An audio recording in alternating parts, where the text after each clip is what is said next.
Larsen here for the Dreamcatcher podcast.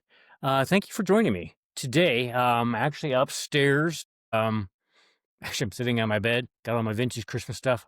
Some of it. There's so much more over there and all around. And just kind of do off the cuff podcast. I know God has directed me towards some topics, and we'll get there. But yeah, I just want to say thank you for joining me on these podcasts. I really enjoy doing it. We're into 330s now for the podcast, and I look forward to doing these every time. So, and we have more guests coming next week. So, on that today, um, it's Cheryl and I've been through many. I've been blessed, and Cheryl has too. I mean, but we have been through so many trials and tribulations. And growing up, I would have thought what we had gone through. One thing, I would look down on these people that were doing what we had to do because of the trials and tribulations that God put us through to build us up to the person we needed to be. But I have some friends going through right now, and I mean, it tests you. It very much tests you. It tested myself. Still tests Cheryl. But the things that you think are quote unquote being a good citizen, um, just being a good person, sometimes you're not able to do that. Like paying your bills on time. And there are people that do it on purpose. But Cheryl and I had always prided ourselves, which pride's got a problem with that word to a point. I had a FICO score of 808. Never missed paying a bill, and then 10 years ago happened, and Cheryl was diagnosed with colon cancer. And if anybody who watches this podcast or listens to it knows that we've made that pretty much common knowledge. She's doing still great now. Reports have been good, no cancer coming back. Although she's had some things go on this year that kind of tried us again. I remember walking with Cheryl's dad outside the hospital when Cheryl was going through this 10 years ago and wondering how I was going to get through all this, because I knew it was going to try me, because we have health insurance, but in this country it's a joke, especially the Affordable Care Act is criminal. And I've said that many times, but I'm not going that way. Because of that, I had to learn and grow into the person that I was meant to be. And at that time, I didn't see it that way. I thought it was almost like a punishment. And I think a lot of people see it as punishment. It's like, I'm a good person. I do the right thing. Why am I having to go through this? And I was the same way. It's like, why? I mean, I have done everything. I was, quote unquote, what I was supposed to do with what society said to be a good person. And but God had other plans. I mean, the bills were exorbitant. Cheryl's still here, so awesome that way. But we're still dealing with it 10 years later. But I'm not the person at all that was scared that day talking to Cheryl's dad on, like, how are we going to get through this with the money and all of it. And yeah, and it's just like we weren't able to pay some of these bills because, and let me tell you, deductible is not it's that maximum out of pocket you got to watch. Or what they have agreed to pay with the insurance in the hospital. Be careful on that. But, it worked. The colon cancer's been gone. And like I said just a little bit ago, it made me who I am today. The person who's doing these podcasts, the person who is soon going to be speaking on stage is what God tells me. And I truly believe it because had a lady the other day who that's kind of what she does. She gets people ready to speak on stages, in general with women. But she says she does occasionally work with men. And God, as anybody who's listened to this podcast knows, God's like, when are you going to start writing your book? And he's been putting people in place to help me with that. And this has all been a process of looking back the last 10 years, and probably before that, I can see what God was doing. His calling, my calling, which, growing up, I was like, calling, what is that? It's kind of like woo-woo or whatever. Everybody's got a calling, and I'm able to, one thing right now after this last 10 years, I can kind of see people's calling. I can see a lot of things about people. When people ask me about them, it's like I get a vision right away, and it's like, this is weird, but really cool. I see everybody's got a calling. If you're still here, God's got a reason for you to be here, because if you weren't supposed to be, if your calling was done or you're not, you're done. And that's why people, like in a plane crash, all the people maybe perished except for this one person who became out unscathed. Think about that. They still have a calling. They have something that they need to do. And God has a way of, if you haven't done your calling, what you need to do, he keeps you here. And if you're listening to this, he must still think you need to have something to do here. So, in fact, I know he does. And because I talk to him daily. And people were like, really? You talk to him daily? It's like, not like this. And I've said that before too. But he does. He directed me yesterday. He directs me every day. In fact, he directed me where I was going to do the podcast and actually what I'm wearing. But it's so awesome. And even like the verse I shared yesterday, he had me want to put that up on social media. But going back, we go through terrible things in our lives, and it can either make you or break you. And sometimes easier said than done, because some of the stuff these people go through is amazing. Some people, I'm amazed how many people have been through really terrible stuff and come out really amazingly well, very upbeat. And I think I'm one of those. I mean, I haven't been through a lot of bad stuff. And like I said, I've been blessed, but I've been through enough to move me forward. And we have some friends that are going through it, and I believe God's working with them too, or anybody that's going through something, which is everybody.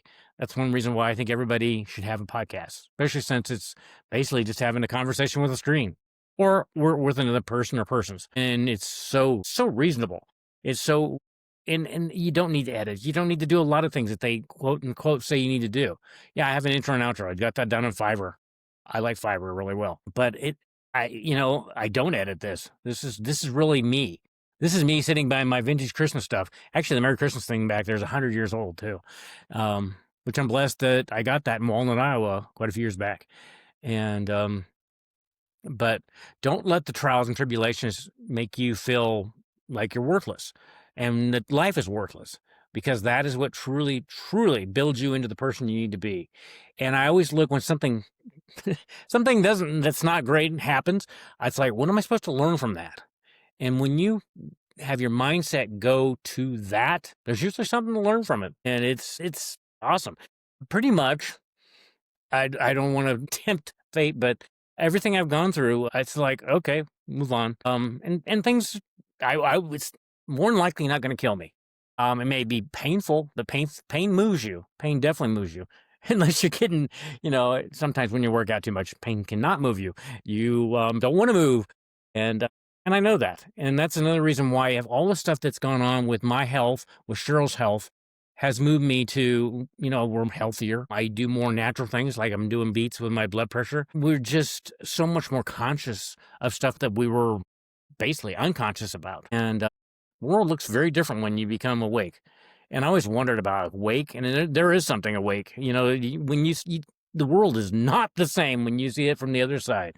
And I see so many people in this day and age, especially young people, some people, they're amazing. But I've been on campuses quite a bit in the last week. Met some really awesome people. And I went back to where I graduated college, actually almost 40 years ago, coming up in this December. Time flies. And it's changed. It's the same but different. There's a lot of new buildings and updated buildings. But what didn't change, which surprised me, is how the students are still kind of driven with the education is going to make their life better. And don't get me wrong, education is always good. But they had the same mindset I had getting out of college in the 80s or going through college. And it's like, wow, the education really, it was awesome, but it was the people I met that made a difference. The education, except for my general business stuff, didn't really do anything for me. It's the people, and it's still the people to this day that I met, and I think college is better suited for people with that idea in mind. And, but I was just amazed. It's like, and I talked to a guy from Philippines. I talked to some awesome people in Kearney and Hastings, and I look forward to talking podcasting with all the campuses I've visited lately. Like I said, I want everybody to have a podcast, because your audience, your voice is being waited to be. People are waiting to hear your voice and your view and everything, and you will be amazed how the people are out there waiting for you. And I hear people like, "Well, I don't have anything to contribute." Just like, yeah, you do. You may not think so, but you do. You might say the one thing that really inspires somebody. And you just never know on that. You never know who you're making their day, inspiring, motivating. And that is so important in today's world, because there's so much negativity. And I think the negativity is getting worse because AI is making things so we can't tell what's real. And I've had this awesome conversation with this Jeffrey Ross. I like Jeffrey a lot. We had a debate on AI. Was very awesome. I love that is something missing in today's world, debating and having it, agreeing to disagree with both sides. And AI, I do see the positives. Actually, AI will help me do this episode if I want. And it makes my life easier. I do have to watch the wordage because sometimes I put some words in there that I would not have ever said. But I just see so many videos online that are they're not real, but how many people are going to think they're real? And like I've said, how are we going to know with our government what's real and what's not? How are we going to know who's president? I mean, they can put a facsimile, easy for me to say, of what our president's saying, and maybe he never said that. Or any person that's on there, you could put something up that I did. Larsen did whatever this is, and I had nothing to do with it. That is a bad place to be. And I've told people, artificial intelligence is aptly named because artificial is fake, just like artificial colors, artificial flavors, artificial anything. And in what instance is artificial better? It's not. Real is better. And that's one thing I found on this podcast. When I started this podcast over 4 years ago, I was putting questions out. I was very structured. And people said it seemed rehearsed, insincere. And when I started doing it off the cuff, basically, people liked it much better. Dogs joining, kids joining, whatever it is. If I'm doing it outside, if there's something probably lately it'd be a squirrel. I've been having run-ins with squirrels. I had one the other day that was coming down the sidewalk playing chicken with me. And it's like, okay, but that's real. That would be an interesting podcast. Me running, I don't know. But yeah, it's just going back to the students at the colleges. I can't figure out why in today's world that we aren't more progressed on realizing that education is important, but not really important. I don't see colleges as they are going forward, and colleges are evolving like they have to stay relevant and actually in existence. But I see so many students thinking that when they get out, they're going to get a quote unquote job, which and it does basically stand for just over broke. When they have the dream, the mindset that was put into their head. Even some maybe have forgotten it or never realized that they have it, that God would love them to do, whatever he wants you to do. That mindset is like, I want to do that business. I want to solve this problem. But they want to go get a accounting job, whatever the job is. And I don't knock them because I was the same way. But I am surprised in 2025 that it's still that way as much as it is. In fact, I was really amazed how much students it stayed the same one as when I was there. I felt right. And they made me feel welcome too, right at home. But we really need to change that because God puts a dream in your head, dreams possibly, and there's always a way to do those dreams. And that is where you go through the tough stuff, because the tough stuff, like a trials and tribulations I've been talking about, are where you grow into the person that can do that dream and keep that dream. Because you have to be of the vibration, the mindset, whatever you want to say, to do that dream. And I can tell you, when you start doing your dream, it becomes, you can't always sleep because you get so excited. It's like, this is actually going to happen. I'm doing it. And just like me speaking in front of people, whether this is recorded or live or on stage or wherever it's at, that's what God is directing me. He keeps telling me my voice is very important. I'm not for sure what that means yet, but he will make it very apparent what it is. And he's doing that almost daily. And so don't dismiss God. And I had a gentleman the other day ask what church I go to. I don't go to a church. I'm still very relevant and talk to God. And I have like 5 Bibles right around me, but I don't care for most churches. There are churches out there that I think are awesome, but most churches still are chasing after people to become members, and the word. And I shake my head. It's like, how many people are you chasing away from the very thing you want to inform them of? Like God tells me, don't chase, never chase, attract. If you put out what God's actually about, the love he puts out there, everything, you'll have so many people coming to you and you wouldn't have to, And I also actually think maybe traditional churches are outdated anyway with their huge buildings and all the overhead, because a church can be where people gather, and maybe get rid of whether you're whatever this denomination or that denomination or what it is. I do think church, and I'm blessed that I grew up Methodist. And have no problem with any really churches. I'm glad I have that background because I know some people never have heard of God. And that is, I think, is one thing with my voice I'm going to be doing. I have no idea how, but he will let me know. And yeah, it's awesome. But I just, when you're thinking there and going back to the people who are going through trials and tribulations, I wonder what their calling is. There was this lady in the Walmart parking lot, our local Walmart, Super Walmart, the other day, and I felt so much. I felt for her greatly. She had an older minivan, Ford minivan. Two of the windows were duct taped, and the thing was running. Let's say it wasn't running well, and I just wondered. She was probably sitting there with maybe a few dollars to her name, wondering how she was going to get food and whatever she needed, otherwise, and how she was going to get home, probably, maybe with this vehicle. And I thought, wow, what is your calling? Because you're going through so much strength training, basically. And that's a good way to look at trials and tribulations, because it's strength training. And that is one thing that I'm don't know how it's gonna be into fruition, but I got to help people like that, because I've been there, at least not to that point exactly, but very close. And I'm not going to elaborate all the stuff that Cheryl and I've been through the last couple of years. It has brought out all the amazing people around that Cheryl and I have. We are so blessed, and very much. But I wondered if she had anybody. And there's some people that are lost, because I think a lot of the parents have dropped the ball. Maybe their parents dropped the ball, but we are not educating these kids to. We're not educating these kids, and in school, but not in real life. We're not showing them life skills. And I saw a thing the other day. It's like, why did we take cursive out of schools? And why are the parents not disciplining their kids? Probably because they weren't disciplined. And we need to get back, because discipline is a gift. And for many years, I thought it was not a gift. And it is. Because when you have discipline, you know what to do, even when you don't know what to do. I mean, I could have said, because last night I wasn't feeling well, and I didn't know if I was going to be able to do a podcast this weekend, because I slept 12 hours, and I feel really good now. And but I could have said, I'm not going to do one this week, and I don't feel good. And but I'm still doing it. And like I said, I feel great now. And Cheryl's making some good food downstairs too, so I got something to look forward to. But we don't have the discipline, and I would love to have you reach out to me through this podcast, Facebook, where I'm on Facebook a lot, and pretty much I'm not a TikToker. I just don't get TikTok, really, not yet at least. And I did try it for a while and didn't care for it. But how do we get back? And I asked a guy in the hot tub at the Y the other day, say I'm blessed, and he didn't think there is a way to get people back to kind of the way it was when I was growing up. I had an awesome childhood, and we have too many people, too much selfishness.